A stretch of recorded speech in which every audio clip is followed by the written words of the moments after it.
레슬링에 알렉산더 카렐린이 있다면 복싱에는 니콜라이 발루에프가 있습니다. 외모부터 은퇴 후 정치 활동까지 카렐린과 매우 비슷한 발루에프는 키 2m 13cm에 몸무게 145kg으로 거대한 체격을 자랑하며 그의 험상궂은 인상은 카렐린조차도 귀엽게 보일 정도인데요. 뿐만 아니라 거인답지 않은 몸놀림과 탄탄한 기본기까지 갖춘 그는 복싱 역사상 가장 거대한 헤비급 챔피언이 되었으며 갈수록 거대해지는 복싱 헤비급 전선의 시작점을 알리기도 했습니다. 네, 오늘은 비현실적인 피지컬에 복싱 스킬까지 최고였던 50승 2패 1무효를 기록한 WBA 헤비급 챔피언 출신의 복싱 전설, 진정한 괴물 복서 니콜라이 발루에프에 대해 알아보겠습니다. 안녕하세요. 복싱 잘하고 싶은 격투 유튜버 차도르입니다. 1973년 8월 21일 러시아의 상트페테르부르크에서 태어난 니콜라이 발루에프.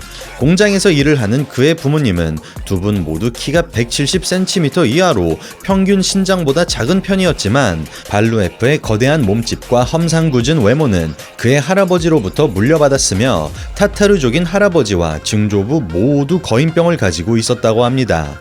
이로 인해 발루에프는 유치원 시절부터 급격하게 커지기 시작했습니다. 그는 초등학교 1학년 때 이미 선생님보다 키가 컸으며 6학년이 되자 190cm를 넘겨버리는 등 하루가 다르게 몸집이 커지는 바람에 신발과 옷가지를 구하는 것조차 어렵게 되었죠.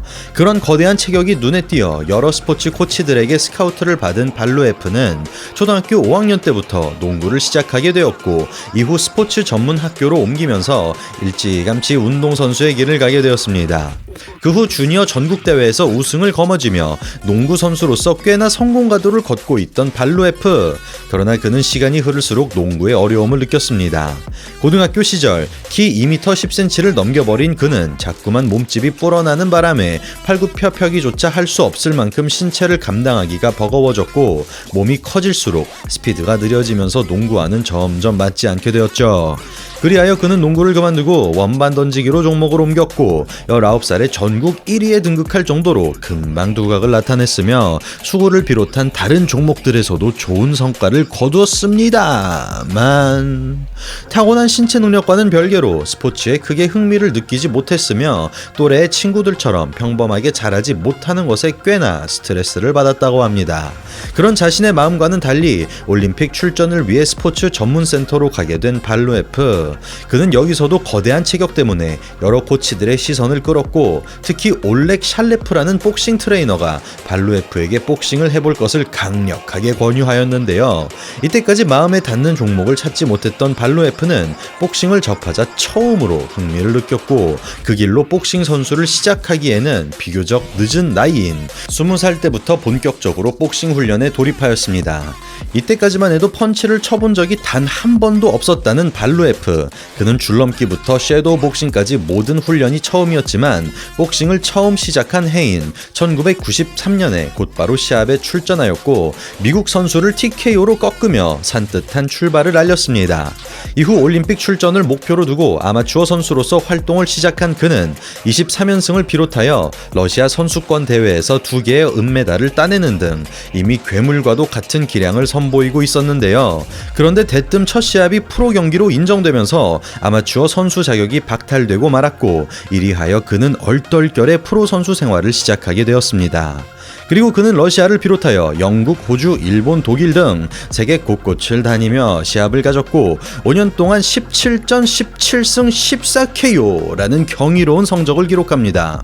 신인 시절 발루에프는 복싱 초보자임에도 불구하고 탄탄한 기본기를 바탕으로 공수 밸런스가 상당히 잘 잡혀있는 모습을 보여주었는데요. 신체 조건의 우위를 최대한으로 살리기 위해 무게중심을 뒤로 당겨 패링으로 펀치를 받아내는가 하면 거인치고는 제법 빠른 핸드 스피드를 활용하여 매서운 공격력까지 갖추면서 복싱에 대한 탁월한 재능이 두드러지게 나타납니다. 거기에 압도적인 체격에서 나오는 엄청난 펀치력을 앞세워 웬만한 상대들을 모조리 격침시켜버린 발루에프. 아무런 위기 없이 상대를 압도해버리면서 자국 챔피언에 오릅니다. 그리고 2003년까지 연승 행진을 질주한 발루에프는 PABA 헤비급 챔피언에 오르며 32승 1 노콘테스트의 어마어마한 전적을 만들어내지만 제대로 된 홍보가 이루어지지 않는 바람에 성적만큼 이름을 알리지 못하는데요. 2003년 초반 독일의 유명 프로모션 회사인 사우어랜드와 계약을 체결한 발루에프는 주 활동 무대를 독일로 옮기게 되고 이때부터 동양에서 온 야수와 러시아의 괴물이라는 캐릭터가 만들어지며 본격적으로 활약을 펼치기 시작합니다. 그렇게 독일에서만 6연승을 추가하고 WBA 인터콘티넨탈 챔피언을 따낸 발루에프. 그는 완급 조절과 포인트 운영까지 갖추면서 더욱더 까다로운 선수로 성장하고 상대 선수들과의 현격한 체격 차이로 독특한 그림이 만들어지면서 독일에서의 대중적인 인기가 급격하게 상승합니다.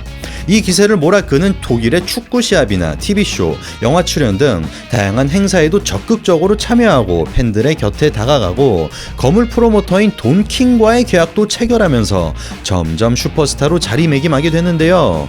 이러면서 인터콘티넨탈 타이틀 4차 방어에 성공한 발루에프는 드디어 WBA 헤비급 타이틀전의 도전자로 낙점되고 당시 2차례나 챔피언에 오른 존 루이스를 상대합니다.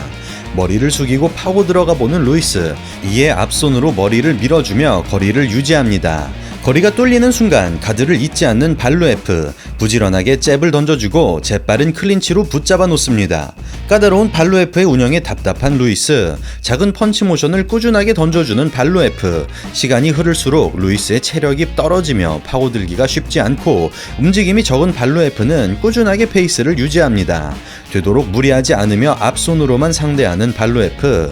잽과 클린치의 연계 작전에 이렇다 할 파해법이 없는 루이스. 무려 12라운드 동안이나 비슷한 그림이 반복되고 발루에프가 판정 승리를 따내면서 러시아 역사상 최초로 세계 헤비급 챔피언에 오릅니다. 그리고 발루에프의 무패 행진은 계속해서 이어집니다. 타이틀 1차 방어전에서 25승 2패의 오웬 백 선수를 만난 그는 초반부터 몰아치는 오웬을 긴 발로 잡아두면서 상대가 아무것도 하지 못하도록 만들어버리고 마치 어른과 어린아이가 싸우는 것 같은 모양새를 유지하며 시원시원한 라이트를 쏟아내죠. 거기에 한층 날카로워진 콤비네이션까지 더해지며 타이틀전이 무색할 만큼 일방적으로 몰아붙이던 발루에프는 3라운드 만에 상대를 끝장내고 1차 방어에 성공합니다. 이어지는 2차 방어전에서 오웬백을 한 차례 잡아낸 바 있는 모넷 바렛을 만난 발루에프. 그는 이번 경기에서 보다 공격적인 운영을 선택합니다. 앞손을 최대한 살리며 소극적인 경기를 펼쳤던 것과 달리 라이트 스트레이트를 앞세운 압박 전략을 들고 나온 발루에프는 초반부터 위협적인 유효타를 적중시키며 주도권을 가져가고 라이트 한 방을 크게 허용하면서 잠시 위기에 몰리지만 거인다운 단단한 맷집으로 버텨내며 난타전을 펼치는데요. 고공에서 날아드는 묵직한 펀치로 초반부터 기세를 잡은 그는 빼지 않고 라이트 카운터를 적중시키고 바넷도 이에 밀리지 않고 강하게 받아치면서 외줄타기처럼 아슬아슬한 시합이 펼쳐집니다. 그러나 시간이 흐를수록 발루에프의 엄청난 파워에 손해가 누적되는 바넷. 좀처럼 경험할 수 없는 먼 거리에서 주먹이 날아오고 정상적인 펀치 공방이 불가능하다고 판단한 바넷은 살아남기 위해 필사적으로 클린치를 활용하고 위기에는 오히려 같이 맞받아치면서 제법 터프한 모습을 보여줍니다. 예상보다 재빠른 바넷의 움직임에 당황하는 발루에프. 그러나 많은 움직임이 강요되는 바넷에게 체력적인 압박이 찾아오고 대부분의 라운드를 클린치로 버텨내면서 계속해서 비슷한 그림이 반복되는데요. 그렇게 쏟아지는 공격을 가까스로 피해내며 어느덧 11라운드로 이어지고 발루에프의 라이트 한 방에 무릎을 꿇으면서 경기는 급속도로 기울어집니다. 마치 원반을 던지듯 크게 팔을 내지르지만 피해내지 못하는 바넷. 불가사의한 정신력을 발휘해보지만 발루에프는 시간을 주지 않고 연이어 오한마 같은 주먹을 적중시키면서 또다시 다운을 빼앗습니다. 결국 상대를 똑바로 쳐다보지 못할 정도로 바넷이 정신을 잃어버리자 보다 못한 세컨이 링 안으로 들어오고 이대로 경기가 마무리되면서 발루에프가 2차 방어에 성공합니다. 이렇게 무시무시한 거인의 파괴력을 보여주며 벨트를 지켜낸 발루에프. 그는 다음 경기에서 잽 한 방으로 상대를 격침시켜버리고 도저히 패배가 그려지지 않는 챔피언으로 거듭나지만 제대로 된 상대와 붙은 적이 없다는 꼬리표가 따라다니면서 한편으로는 그의 실력에 대한 논쟁이 일어나기도 합니다. 때마침 다음 경기에서 그런 의구심을 잠재우기에 충분한 상대를 만난 발루에프. 그는 아마추어 세계선수권 대회에서 금메달을 따내고 화이트 타이슨이라는 별명을 가진 2승 1무의 루슬란 샤가예프를 도전자로 맞이합니다. 키는 28cm, 몸무게는 40kg이나 차이가 나는 두 선수의 대결. 발로에프는 여느 때처럼 앞손을 길게 뻗어놓고 압박을 펼치지만 샤가예프의 카운터 때문에 깊게 들어가지는 못합니다. 체력 손실을 최소화하며 간결하게 주먹을 내는 샤가예프, 그리고 신중하게 기회를 엿보는 발로에프. 두 선수 모두 KO 욕심을 내지 않으며 경기는 다소 지루하게 흘러가고 이따금씩 유효타를 주고받는 가운데 후반 라운드까지 승부를 내지 못하는데요. 그러나 시간이 지날수록 발로에프의 체력에 문제가 생기면서 서서히 샤가예프를 따라잡지 못하게 되고 누가 이겨도 이상하지 않을 정도의 접전 끝에 경기가 끝나지만 판정단은 샤가예프의 손을 들어줍니다. 이렇게 47경기 연속 무패 행진을 마감한 발로에프. 그는 이 패배 이후 트레이너를 전부 교체하며 챔피언 벨트를 되찾기 위해 만반의 준비를 마치고 다음 경기에서 NAB의 챔피언 진 프랑코시스 베르제론 선수를 상대합니다. 다시 타이틀전에 도전하기 위해 무조건 승리해야만 하는 경기. 발로에프는 경기 초반 위협적인 펀치를 허용하면서 위기에 몰리는데요. 사우스포의 베르제론의 빠른 주먹에 방어가 뚫리던 그는 크게 욕심을 내지 않으며 앞손 위주의 압박 전략을 선택하고 틈틈이 묵직한 한 방을 맞춰가면서 템포가 느린 경기를 펼칩니다. 그런 발로에프를 상대하기 위해 끊임없이 링을 활보하며 포인트 위주의 운영을 꺼내든 베르제론. 두 선수는 확실한 장면을 만들어내지 못하며 12라운드를 풀로 소화하고 발로에프가 판정 승리를 거두면서 NABA 챔피언 벨트를 획득합니다.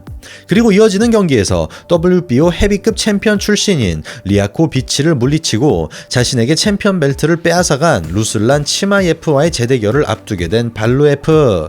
그러나 치마예프가 부상으로 낙마하면서 당시 2연승을 거두고 있던 존 루이스와의 2차전이 성사되고 두 선수는 3년 만에 타이틀전에서 다시 만납니다.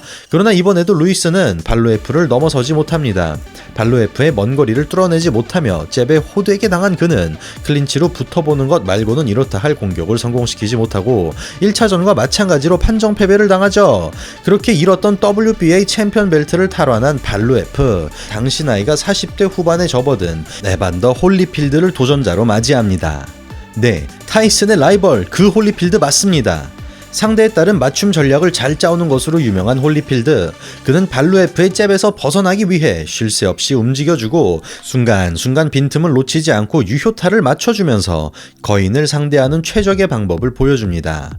그리고 그런 홀리필드를 쫓아가기 급급한 발로에프는 좀처럼 주먹을 적중시키지 못하고 답답한 경기를 치른 끝에 12라운드를 마감하는데요. 사실상 패배했다고 보는 것이 맞는 승부였습니다만 판정단이 발로에프의 손을 들어주면서 그는 논란을 등에 업은 채 1차 방어에 성공합니다.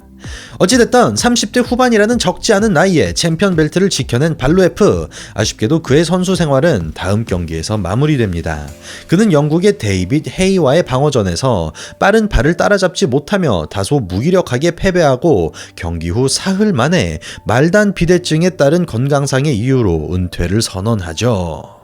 네, 그렇게 16년간의 길었던 선수 생활을 마무리한 발로에프. 그는 선수 은퇴 이후 다양한 방면에서 활약을 보여줍니다. 특히 독일과 러시아에서 인기가 높은 발로에프는 각종 TV 광고와 어린이 프로그램 진행, 영화 등 갖가지 방송에 출연하고 복싱 스쿨 및 청소년 스포츠 재단을 설립하면서 러시아 유소년 스포츠에 크게 이바지하는데요. 또한 정치에도 도전한 그는 미국인들의 러시아 고아 입양을 금지하는 법을 지지하였으며 2011년에는 아이스 하키와 비슷한 종목인 반디 국가대표팀 감독을 역임하기도 했습니다. 오늘은 복싱 역사상 가장 거대한 헤비급 챔피언 니콜라이 발로에프에 대해 알아보았습니다. 인터뷰에 따르면 그는 험상궂은 외모와 달리 온순한 성격을 가지고 있으며 문학과 지필에 관심이 많고 특히 시 쓰기를 좋아한다고 하는데요. 그런 반면 사람들이 자신을 무서워하는 태도에 오랫동안 스트레스를 받아왔다고 합니다. 네, 오늘 영상 재밌게 보셨다면 좋아요와 구독하기 잊지 말아주십시오. 저는 차돌이었습니다. Thank you so much.